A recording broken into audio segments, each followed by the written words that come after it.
Okay, in this video I'm going to show you how we're using partial products to solve multiplication problems. So in this, students might find it easier to, instead of multiplying by 15 all at once, they're going to break 15 into two easier to solve numbers. So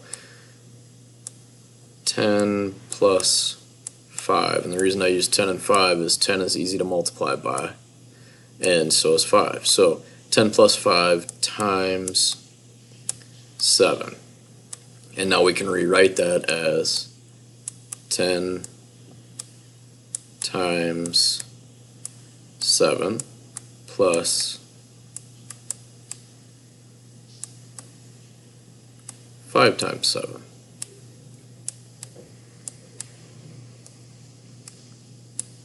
Okay, so I can do 1 times 7 equals 7, and then add in my 0 placeholder, so I get 70, plus 5 times 7, I can skip count by 5 7 times, and I land on 35.